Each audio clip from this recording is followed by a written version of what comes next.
Médicos, ¿cómo están? Continuamos con las clases para el ENARM 2024. Hoy vamos a revisar neonatología, la última sección.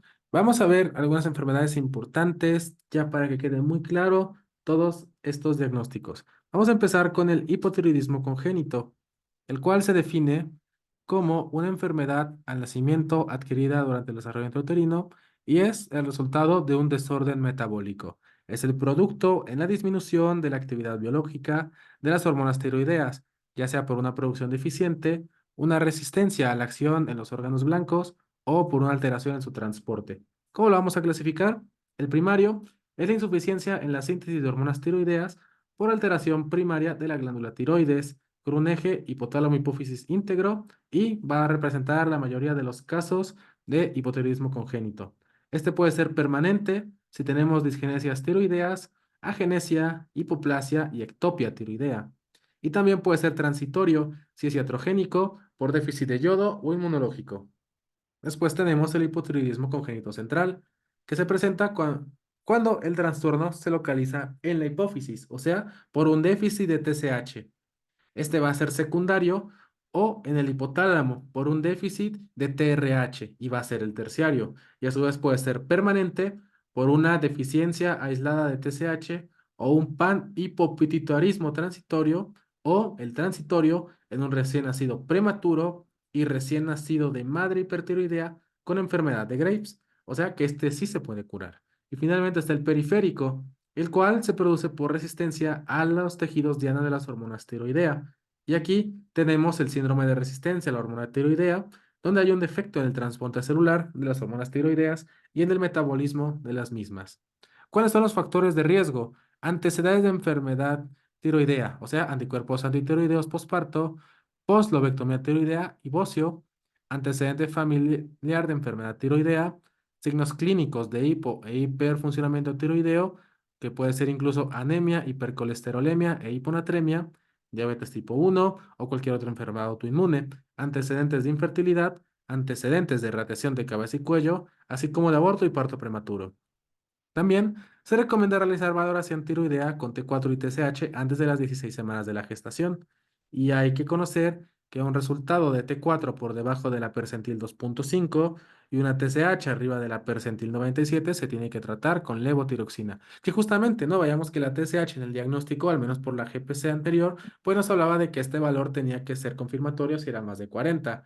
Quedaba la duda si estaba más de 20, menos de 40 y deberíamos corroborar con un gamagrama. Y si era menor a 7 pues se descartaba por completo esta patología. En cuanto al tamizaje, justamente es por el programa de tamiz neonatal nacional. Este se realiza antes de los 5 días de vida del niño y pues tal cual, ¿no? Se determina la TSH en gota de sangre recolectada en papel filtro. Y justamente ante un resultado sospechoso se tiene que realizar un informe inmediato. ¿Por qué? Pues para sustituir adecuadamente al niño y evitar las complicaciones. ¿Cuáles van a ser las manifestaciones iniciales en el hipotiroidismo congénito? Vamos a tener peso sobre el percentil 90, o sea, el niño va a estar pues aumentado de peso, letargia, macrosomía, que es una muy importante, hipotermia, con una temperatura rectal de menos de 35, piel marmórea y fría, puede presentar hirsutismo en la frente, una fontanela posterior amplia, o sea, mayor de 5 milímetros, y en algunos casos, bocio si la causa es la dishormonogénesis y la tiroides no palpable en caso de disgenesia, así como retraso en la evacuación del meconio y finalmente bradicardia. Son síntomas muy raros, muy poco específicos. Realmente los que más te van a ayudar es la letargia, la macrosomía, la piel marmórea, la fontanela posterior amplia es clave para sospechar de hipotiroidismo congénito. Las manifestaciones tempranas, sin tratamiento sustitutivo, justamente van a ser facie tosca e inexpresiva, con párpados y labios gruesos, una nariz corta con base deprimida, así como orificios dirigidos hacia adelante, tal cual estamos viendo en las imágenes aquí del niño. Bueno, eres una niña, ¿no? También vamos a tener hipoactividad, somnolencia, dificultad de la alimentación, alteraciones respiratorias, un mal incremento ponderal, constipación e ictericia prolongada mayor de 2 semanas. Las manifestaciones tardías son mal incremento ponderal, piel y anexos secos, una piel moteada, puede presentar o continuar con hernia umbilical, macroglosia, mixedema, llanto ronco, retraso en el desarrollo psicomotor, hipotonía, piel gruesa, implantación baja del cabello. A nivel de laboratorio, vemos que justamente la medición de T4 diagnostica del 12 al 15% más de casos que son de origen central y lo que les hablaba anteriormente, TSH de más de 40 o mayor de 20, pero acompañada de T4 menor de 5 picogramos, son 100% específicos. O sea, la prueba más sencilla y que la que sí te puede venir en tu NARM es justamente esa TSH de más de 40 y amerita el inicio urgente de tratamiento. En cuanto al tratamiento, la dosis inicial de levotiroxina va a ser de 10 a 15 microgramos kilo día y se ajustará dependiendo de etiología. Y justamente para el seguimiento, la TSH se debe mantener de 0,5 a 2 durante los primeros 3 años de tratamiento. Entonces, este tal cual es el algoritmo de la GPC. Tenemos una TSH de más de 40, tomar muestra para pruebas de función tiroidea y sangre venosa y vamos a iniciar inmediatamente tratamiento con levotiroxina. ¿Por qué? Pues porque este nos va a servir de seguimiento. Ahora, si presentamos una TSH de 10 a 39, igual se toma la prueba en sangre venosa. Si la TSH es de más de 20, solicitamos un gamagrama o un ultrasonido. Y si es positivo, iniciamos tratamiento con levotiroxina. Si la T4 libre está baja, que ya veamos menos de 5, pues igual gamografía o ultrasonido. Si estamos en zona gris con una TSH de 6 a 20 y una T4 normal, podemos pedir un ultrasonido y en caso de que salga positivo iniciar tratamiento o esperar resultados de imagen y repetir las pruebas a las 3 semanas para saber si efectivamente hay que sustituir o no. Si presentamos una TSH de menos de 10, entonces hay que ver si el paciente es prematuro, si tiene enfermedad grave o si son gemelos monocigóticos. Si sí, repetimos también a las 6 semanas de vida y antes del egreso. Sospechamos de HCC, o sea, un hipotiroidismo central. Vamos a realizar pruebas de función tiroidea. T4 libre baja, iniciamos tratamiento. Vamos a ver ahora la hiperplasia suprarrenal congénita, otra de las enfermedades del tamiz neonatal que mencionamos en las primeras clases. Este es un grupo de enfermedades hereditarias autosómica recesiva por deficiencia de una de las 5 enzimas que se requieren para la síntesis de cortisol en la corteza adrenal, donde el 95% de los casos va a ser por la enzima que veíamos, ¿no? La 21-hidroxilasa, la cual comprometerá la biosíntesis del cortisol y aldosterona, provocando una elevación de su sustrato, la 17-OHP, y de los andrógenos adrenales. La patología, vemos que la forma más común justamente va a ser por la mutación del CYP21A2, que codifica la 21-hidroxilasa.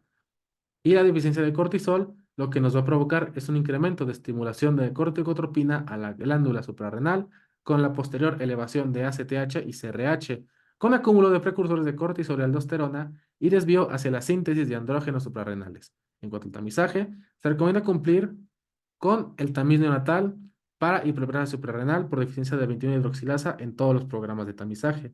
Y se recomienda que la muestra de sangre para el tamiz se tome después de los 3 días y antes de los 5 para disminuir los falsos positivos por elevación fisiológica de la 17-OHP. En cuanto al cuadro clínico, tenemos la forma clásica, la crisis suprarrenal, la bilirizante simple y la no clásica. La forma clásica se manifiesta desde el nacimiento y lo que vamos a tener es hiperpigmentación en pliegues y zona genital. También vamos a tener hiperandrogenemia suprarrenal, lo cual puede llegar a la bilirización de la mujer que puede tener genitales ambiguos. Ahora, en cuanto a los datos de hipocortisolismo e hipoaldosteronismo, podemos tener la variedad perdedora de sal, con fallas de crecimiento, hiporexia, náusea, deshidratación, hipotensión, hipoglicemia e incluso puede caer el paciente en choque. Esta es la variedad de la crisis suprarrenal. Y es importante saber que la pérdida de sal puede ser evidente hasta la segunda semana de vida o por agentes desencadenantes, donde las infecciones son los más importantes. Después viene la bilirizante simple, la cual es asintomática y sus manifestaciones suelen ser sobre todo por altas concentraciones de andrógenos. Y después está la forma no clásica, que tenemos deficiencia moderada de la 21-hidroxilasa. En este, el cuadro clínico aparece en la etapa preescolar y vamos a tener pubertad precoz en el varón o virilización en la mujer. Y no vamos a tener datos de deficiencia gluco o mineralocorticoide. Para su diagnóstico, vemos que la prueba se basa en el aumento del precursor de la 17-hidroxiprogesterona, así como la androstendiona y testosterona. También podemos tener un cortisol normal o bajo, pero lo que sí es evidente es una elevación de ACTH. Entonces, para el diagnóstico, ahora sí, es por el sustrato. Un nivel de 17 OHP más de 20 en el recién nacido sintomático es diagnóstica de hiperplasia suprarrenal congénita. Niveles de 10 a 20 se consideran un caso incierto y pueden acompañar a la forma bilirizante simple, que veamos que como tal es hasta cierto punto asintomática o solo tiene síntomas por las altas concentraciones de andrógenos. Y el tratamiento va a ser hidrocortisona 10 a 20 miligramos por metro cuadrado al día, y esto se va a ajustar a edad y estadio puberal. Y en caso de que tengamos déficit mineralocorticoide, es con fludrocortisona 0,05 a 0,2 miligramos al día, una o dos veces por día. Finalmente, tenemos la hipoglicemia neonatal, un tema súper relevante que sí se pregunta en el ENARM y muchas veces dejamos de lado. Vamos a ver que por definición se conoce como hipoglicemia neonatal transitoria, la que ocurre a las 48 horas posteriores al nacimiento. Esto como una consecuencia de los cambios metabólicos que ocurren en la transición de la vida fetal a la extrauterina. Vamos a ver que esta hipoglicemia que persiste más allá de las 48 horas ya no se considera transitoria y por lo tanto estamos obligados a investigar su origen. ¿Cuáles son los factores de riesgo? Un niño grande para edad gestacional, o sea, con macrosomía, incluso si el paciente no tiene diabetes, estrés perinatal, que puede ser por asfixia o cesárea por estrés, preeclampsia, eclampsia o hipertensión en la madre, restricción del crecimiento intrauterino, por síndrome de aspiración de meconio, eritrobastosis, policitemia, hipotermia o sepsis, una de las más importantes, parto prematuro o postérmino, ser hijo de madre diabética, presentar dificultad para la alimentación, así como medicamentos ingeridos por la madre. Los más importantes son beta-bloqueo, hipoglicemiantes y valproato, así como la administración intraparto de glucosa. ¿Por qué? Porque nos habla de que la madre también estaba hipoglicémica. También historia familiar de hipoglicemia de origen genético o desorden metabólico, así como síndromes congénitos como Bedwick-Whiteman, así como anormalidades físicas como malformaciones en la línea media facial y macrocefalia. ¿Cuáles son los más importantes? Asfixia al nacer, madre diabética, paciente que es macrosómico y cualquier estado de sepsis. Y ya en medicamentos, beta bloqueadores porque estos inhiben la respuesta del cuerpo a la hipoglicemia, tratamiento con hipoglicemiantes orales y con valproato. El cuadro clínico, esta es la posibilidad de presentación de los signos, donde los más importantes son estupor leve a moderado, que es de lo primerito que tienes que hacer, niño y adulto con estupor de inicio súbito, lo primero que tienes que descartar antes de un evento vascular o cualquier otra cosa es hipoglicemia. También pueden presentar agitación, convulsiones, apnea, letargo y ya más variables, cianosis, hipotonía, llanto débil, rechazo al alimento e hipotermia. Para el diagnóstico, el método que es el estándar de oro es el que usa enzimas como la glucosa oxidasa o glucosa deshidrogenasa, pues este no se afecta por metabolitos ni el hematocrito. Eso se refiere a las pruebas de laboratorio, no que son específicas. Es decir, no es la gasometría, no es la glucometría capilar, sino lo que tú mandas al laboratorio de tu hospital. La valoración entre la determinación sérica de nivel de glucosa y la que es por glucómetro es entre 10 y 20 miligramos. Entonces vemos que la brecha es amplísima. Por eso es importante hacerlo con el laboratorio. Ahora, un nivel de glucosa en sangre menor a 47 se utiliza para definir la hipoglicemia neonatal, aunque algunos lo consideran como menor de 45 y otros hasta menor de 50. ¿Cuál es el que te viene en la GPC al final? De 50. Y después de las 72 horas de vida, todo recién nacido debe mantener concentraciones de glucosa de al menos 72 miligramos sobre decilitro. O sea, la hipoglicemia es hasta menos de 50, pero lo que sí es un hecho es que la meta es que tengan más de 70. Y tenemos justamente dos opciones, que es una hipoglicemia sintomática o una asintomática. En la sintomática se recomienda administrar un bolo de solución glucosada al 10% a una dosis de 2 mililitros por kilo, o sea, 200 miligramos por kilo, seguido de una infusión intravenosa de glucosa al 10%, 6 a 8 miligramos kilo minuto, y monitorizamos la glucosa 30 a 60 minutos después y posteriormente cada 4 horas hasta tener glucosa de más de 50. Por eso les decía que al final el punto de corte es de 50. Si el nivel de glucosa es de menos de 45, le damos un nuevo bolo del 10% de 2 mililitros e incrementamos la infusión 2 miligramos kilo minuto cada 15 a 30 minutos hasta un máximo de 12 miligramos kilo minuto. Si a las 24 horas ya tenemos más de 50 de glucosa en dos o más determinaciones, disminuimos la infusión 2 miligramos kilo minuto cada 6 horas y continuamos con vigilancia continua. Ahora, al tener un máximo de 4 miligramos de glucosa intravenosa, si la vía oral es suficiente y los niveles de glucosa son más de 50, ahora sí podemos suspender la infusión. En cuanto a la hipoglicemia sintomática, estos son cuando ya tenemos una glucosa plasmática entre 25 y 45. Muy bien. Cuando tenemos hipoglicemia sintomática, se debe iniciar tratamiento si tenemos una glicemia entre 25 y 45. Como es asintomática, incluso se puede dar alimentación por vía oral, ya sea por seno materno o fórmula maternizada. La dosis, 1 a 3 mililitros kilo por toma hasta 5 mililitros kilo por toma y se pueden dar hasta 10, 12 tomas al día y se repite el nivel de glucosa sérica a los 30 a 60 minutos después de la alimentación. Si este es de más de 45, continuamos cada 1 a 2 horas y monitorizamos cada 4 a 6 horas las primeras 48 horas de vida. Y consideramos la glucosa blanco de 50 a 120. Si el nivel es de menos de 45, iniciamos glucosada al 10% y continuamos manejo con hipoglicemia sintomática. Y recordar que la alimentación puede continuar durante la terapia intravenosa.